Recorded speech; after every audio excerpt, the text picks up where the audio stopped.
अस्सलाम वालेकुम। Cricket studio के साथ मैं हूं एजाज पाट। नाजरीन, सबसे पहले बात करेंगे पाकिस्तान वर्सेस ऑस्ट्रेलिया होने वाला पहला टेस्ट मैच। पाकिस्तान कितनी मुश्किल के अंदर फंस चुका है, इसके हवाले से आपको बताएंगे।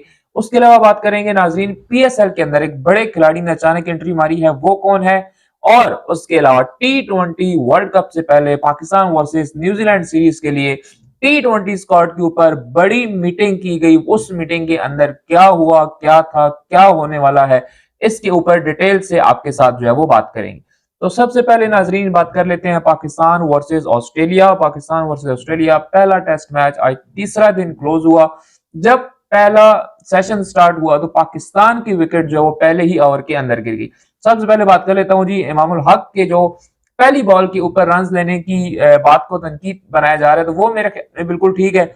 पहला ओवर था तो इमामुल हक को चाहिए था कि वो थोड़ा सा क्रीज के ऊपर रहते, ताकि एटलीस्ट पहले ओवर के अंदर आपका जो नया बैट्समैन है उसको ना आना पड़ता। खुरम शहजाद ने कल भी काफी अच्छी जो है वो बैटिंग की है, उन्होंने 3 ओवर ऑलमोस्ट कल भी खेले हैं। तो आज भी मेरे ख्याल में उनको अगर पहले ओवर के अंदर इस तरह से ना सामने लाया जाता तो वो शायद आज भी 2-4 ओवर खेल जाते, जिसका प्रेशर डेफिनेटली जो है वो ऑस्ट्रेलिया के ऊपर जाता। लेकिन ऐसा नहीं हुआ, क्योंकि पहले ही ओवर के अंदर विकेट गिर गई, तो जिसका प्रेशर डेफिनेटली जो है वो पाकिस्तान के प्लेयर्स के ऊपर आया, पाकिस्तान के ऊपर प्रेशर आया। उसके बाद जो वो बाबर आजम आए। ओवरऑल जो परफॉर्मेंस की अगर बात की जाए तो कोई इतनी अच्छी परफॉर्मेंस नहीं रही। 271 फॉर ऑल आउट, 487 के ताकों में पाकिस्तान की टीम सिर्फ 271 रन जो है वो बना सकी है, जिसमें सिर्फ एक इमामुल हक ने आज 50 की है। उसके अलावा कोई प्लेयर जो है वो हमारा 50 भी नहीं कर सका, यानी कि 40 के आसपास भी जो है वो मुश्किल ही आपको नजर आ रहा है। 271 रन टोटल बनाए हैं। सलमान अली आगा जो है वो नॉट आउट रहे हैं। उसके अलावा बाकी सारे जो थे वो आउट होके जो है वो पेविलियन वापस चले गए। इस टाइम अगर टेस्ट मैच की बात की जाए तो उसके बाद ऑस्ट्रेलिया ने अपनी इनिंग स्टार्ट की, तो ऑस्ट्रेलिया के अभी 84 फॉर 2, 84 पे 2 आउट हैं, लेकिन जो लीड है ऑस्ट्रेलिया के पास वो है इस टाइम पूरे 300 रन की।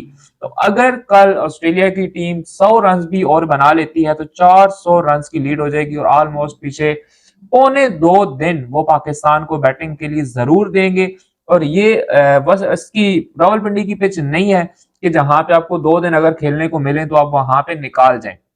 ये रीजन थी कि हम कह रहे थे। एक और मैं सबसे बड़ा डिफरेंस आपको बताऊं कि ऑस्ट्रेलिया ने 113 ओवर खेले हैं, और 113 ओवर के अंदर उन्होंने 487 रन बनाए हैं, और हमने ऑलमोस्ट जो है वो 102-3 के पास ओवर खेले हैं, यानी सिर्फ 10 ओवर्स का जो है वो हमारा और उनका गैप था, और हमने जो है वो 271 रन बनाए हैं, यानी कि बहुत बड़ा जो है वो रन रेट का भी मार्जिन था। तो पाकिस्तान ने कोच बदल लिया, पाकिस्तान ने बैटिंग बॉलिंग कोच बदल लिया, डायरेक्टर बदल लिया, चीफ सेलेक्टर बदल लिया, कैप्टन बदल लिया, टीम के अंदर जो है वो चेंजेस कर दी, वाइस कैप्टन बदल दिया, लेकिन नहीं बदली तो अपनी सोच नहीं बदली, नहीं बदली तो अपनी 1990s वाली क्रिकेट नहीं बदली, नहीं बदली तो वही अपनी डिफेंसिव अप्रोच जो थी वो नहीं बदली, जिसको असल में बदलने की जरूरत थी, जिसका मेरे ख्याल में ये टाइम था कि आप कुछ नया करते। जिस तरह मोहम्मद हफीज कह रहे थे कि हम मॉडर्न क्रिकेट के साथ जाएंगे, तो मुझे तो कहीं भी मॉडर्न क्रिकेट जो है वो नजर नहीं आई।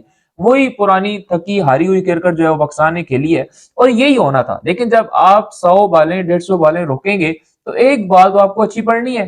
तो आपने 100-150 बालों के ऊपर क्या किया, सोचने की बात यह है। जब आप 100-150 बालों के ऊपर 30 रन बनाएंगे और 150 बालों के बाद आपको एक बाल अच्छी पड़ती है और आप आउट हो जाते हैं, तो मींस कि आप 30 पे आउट हो गए हैं। उस 100-150 बाल्स की कोई इंपॉर्टेंस नहीं रह जाती। हाँ, अगर आप वही 150 बाल के ऊपर 100 कर लेते, 80 कर लेते, 90 कर लेते, तो फिर 30 पे एक विकेट गिरना और 90 पे एक विकेट गिरना बड़ा डिफरेंस होता है इसके अंदर। लेकिन खैर, कोई पाकिस्तान की क्रिकेट जो है वो नहीं बदली, पाकिस्तान की सोच जो है वो नहीं बदली। उधर के उधर ही हम खड़े हैं 1990s के अंदर, वही हमने जो है वो गंद किया है। 487 के पीछे हम 271 पे ऑल आउट हो गए हैं, 300 की लीड हो चुकी है, और ये टेस्ट मैच मेरे ख्याल में पाकिस्तान से हाथ से जो है वो निकल चुका है। आज खुरम शहजाद ने अच्छी बॉलिंग की, शुरू के अंदर 2 विकेट्स उन्होंने ले लिए थे, लेकिन उसके बाद फिर डेफिनेटली देखें ऑस्ट्रेलिया इतनी भी कोई वो माड़ी टीम नहीं है कि आप कहें जी आपने अगर चले पहली इनिंग में परफॉर्म नहीं किया तो हम उनको जो है वो जल्दी पकड़ लेंगे और हम चेस कर लेंगे, तो ये बड़ा मुश्किल हो जाएगा। और मेरे ख्याल में पहला टेस्ट मैच जो है ये पाकिस्तान के हाथ से जो है वो ऑलमोस्ट निकल चुका है। अब पाकिस्तान के पास शायद कोई चांस नहीं है कि वो इस मैच के अंदर वापस आ सके। उसके अलावा नाज़रीन, दूसरे नंबर पे बात करूं, सबसे इंपॉर्टेंट पाकिस्तान की T20 स्क्वाड की अनाउंसमेंट होने जा रही है वर्सेस न्यूजीलैंड, और वर्ल्ड कप को मद्देनजर रखते हुए इसको अनाउंस किया जाएगा। न्यूजीलैंड की सीरीज इसलिए भी इंपॉर्टेंट है कि देखें कैप्टन आपका चेंज होगा और बड़ा वही बात है, कहा जा रहा है कि जी बड़ा अटैकिंग जो है वो कैप्टन है, चेंज नजर आएगी टीम, ये होगा वो होगा। लेकिन इसके अंदर जो सबसे मीटिंग के अंदर डिस्कशन हुई हैरान कुन, वो मैं आपको बताता हूं, वो ये है कि रिजवान को रेस्ट दिया जाने का इम्कान है।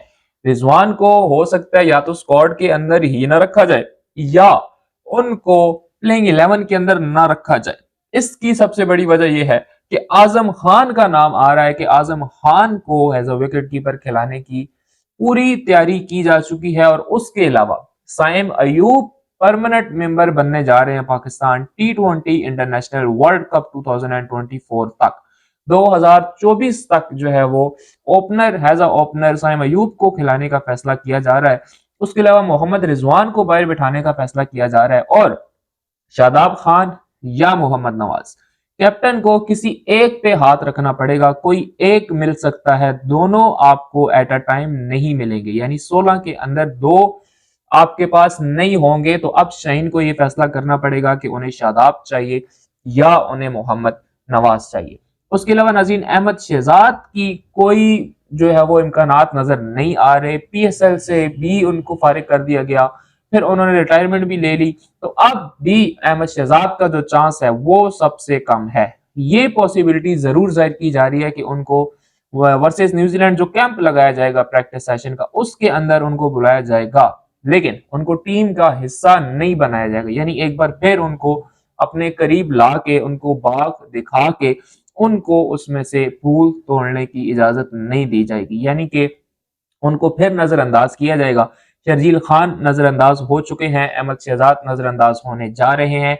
बॉलिंग के ऊपर काफी जो है वो होगा क्योंकि नसीम शाह फिट हो रहे हैं, उनकी वापसी होगी। उसके अलावा हारिस रऊफ होंगे और शहनशाह अफरीदी होंगे। चौथा बॉलर कौन होगा उस पे भी अभी तक जो है वो एक क्वेश्चन मार्क है। क्या खुर्रम शहजाद या आमिर जमाल में से आमिर जमाल भी पॉसिबल हैं कि उनको मौका दिया जाए कि वो न्यूजीलैंड के खिलाफ जो है वो T20 इंटरनेशनल सीरीज के अंदर अपना डेब्यू करें और वहां पे अपनी परफॉर्मेंस दें। उसके अलावा नाजरीन जो मिडल ऑर्डर की हमारी बात है, तो मिडल ऑर्डर ऑलमोस्ट आपके पास वही रहेगा। बाबर आजम होंगे, उसके अंदर सऊद शकील होंगे, इफ्तिखार होंगे, ये ही आपके पास तीन का मिडल ऑर्डर है। उसके अलावा ऊपर जो है वो डेफिनेटली आपके पास जो है वो साइम अयूब होंगे, उनके साथ फखर जमान होंगे और पीछे जो है वो इमामुल हक उनके जो है वो बैकअप के तौर पे उनके साथ जो है वो जा सकते हैं।